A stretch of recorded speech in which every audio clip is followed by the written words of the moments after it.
नमस्कार दोस्तों, मैं सीपी।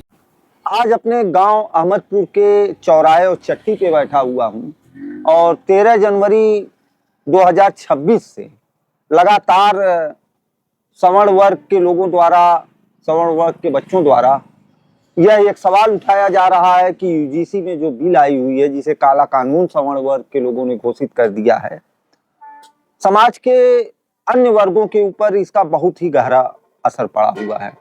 हम अब यह नहीं कहेंगे कि आज जो है, जो जाति और धर्म पे बांटने की राजनीति भारतीय जनता पार्टी लगातार करती आई है, वह कर रही है, पर जब धर्म से धर्म को लड़ाने की राजनीति उनकी फेल हो गई, तो आज जो है कि जाति से जाति को लड़ाने का प्रयत्न किया जा रहा है। सामान्य वर्ग को आज जो है कि टारगेट बना के रख दिया गया है। जैसे भारतीय जनता पार्टी के एक वरिष्ठ नेता द्वारा, भारतीय जनता पार्टी द्वारा एक बार कहा गया कि मैं यह नहीं कहता कि सारे मुसलमान आतंकी हैं, पर मैं यह कहता हूं कि मुसलमान ही आतंकी है। उसी तरह से आज जो यूजीसी में बिल आई हुई है, उसमें यह स्पष्ट उन्होंने कह दिया है कि सारे के सारे उत्पात करने वाले बच्चे, यूनिवर्सिटियों में आतंक फैलाने वाले बच्चे, यूनिवर्सिटियों को बर्बाद करने वाले बच्चे सिर्फ और सिर्फ सामान्य वर्ग के हैं। क्योंकि इस बिल में जो भी संशोधन किया गया है, जो भी कहा गया, उसमें यह कहा गया है कि एससी को सुरक्षित रखा जाए, एसटी को सुरक्षित रखा जाए, ओबीसी को सुरक्षित रखा जाए। तो मैं आपको जानकारी के लिए बता दूं कि सामान्य वर्ग जो है मुसलमान में भी होता है, मुसलमान में भी सामान्य वर्ग के मुसलमान हैं। मतलब आप यही जब उत्तर प्रदेश छोड़ के गुजरात पहुंचेंगे तो वहां पर जो पटेल हैं, भारी तादाद में पटेल हैं, वह भी सामान्य वर्ग से आते हैं।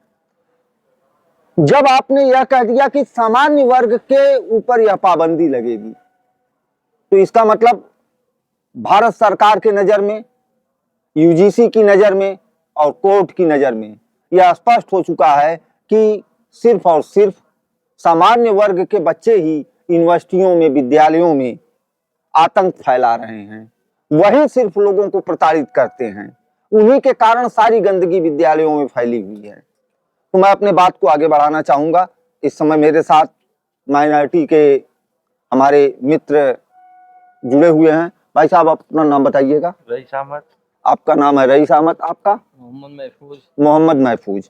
जैसा कि अभी आप लोगों ने भी सुना कि यूजीसी यूनिवर्सिटी ग्रांट कमेटी में एक बिल पास हुई है कि सामान्य वर्ग का कोई भी बच्चा यदि कोई गलती करता है, एससी वर्ग का, एसटी वर्ग का या ओबीसी वर्ग का व्यक्ति उसे जो है जाके कंप्लेन करता है, तो कोई जांच नहीं की जाएगी, न तो उसके ऊपर कोई दंडात्मक कार्रवाई की जाएगी। डायरेक्ट जो है एफआईआर लिख दिया जाएगा, डायरेक्ट कार्रवाई शुरू हो जाएगी। और यहाँ तक कि सामने जिसने कंप्लेन किया उसका नाम भी नहीं ओपन किया जाएगा।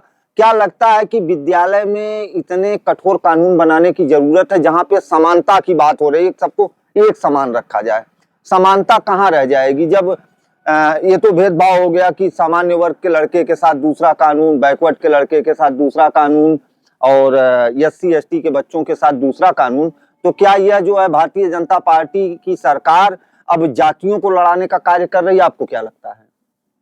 व्यक्तिगत रूप से तो ये है कि कानून सबके लिए एक बराबर होना चाहिए, एक जैसा होना चाहिए, एक जैसा होना चाहिए जी।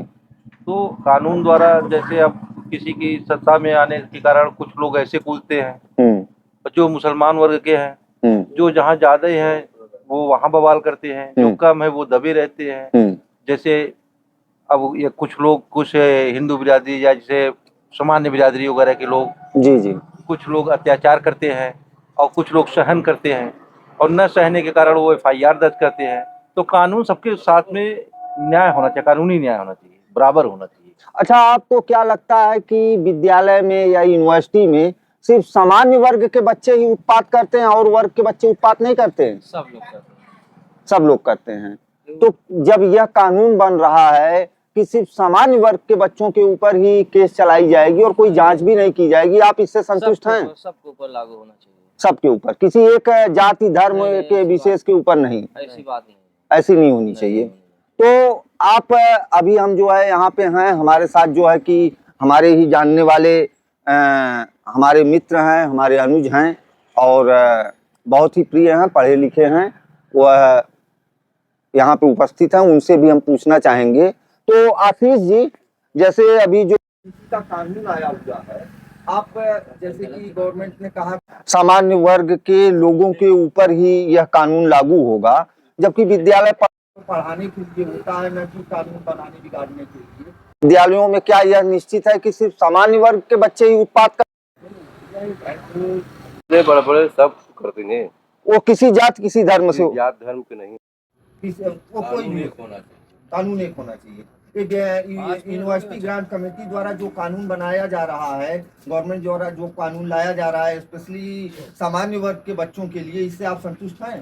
नहीं, कानून एक होना चाहिए। जी, आप अपना परिचय एक बार दीजिएगा। मेरा नाम आशीष है जी, आप किस वर्ग से आते हैं? एससी। आप देखिए एससी वर्ग से हैं, आशीष जी हैं, और ये हमारे साथ बचपन से हम लोग हैं और पढ़ाई लिखाई भी हम लोगों की बचपन से एक साथ हुई है। पर न तो मेरी किसी बात के कारण यह कभी दुखी हुए, न इनके किसी बात के कारण हम कभी दुखी हुए, और यह लोग भी हमें जात सूचक शब्दों का इस्तेमाल करते हैं, पंडित कहते हैं हंसी में मजाक में, और हम लोग भी इनको कहते हैं, पर कभी इस तरह की कोई बात नहीं हुई। पर गवर्नमेंट को कहाँ से यह चीज़ दिखाई पड़ रही है कि ऐसा कानून बनाने की जरूरत हो, अभी बच्चों की है। इसका निर्णय स्वयं अब जनता करेगी कि इस कानून की जरूरत है या नहीं। ओबीसी इसका निर्णय करेगा, एससी इसका निर्णय करेगा, एसटी इसका निर्णय करेगा, मुस्लिम संप्रदाय इसका निर्णय करेगा। अब भारतीय जनता पार्टी और प्रधानमंत्री इसका निर्णय नहीं करेंगे। धन्यवाद, नमस्कार।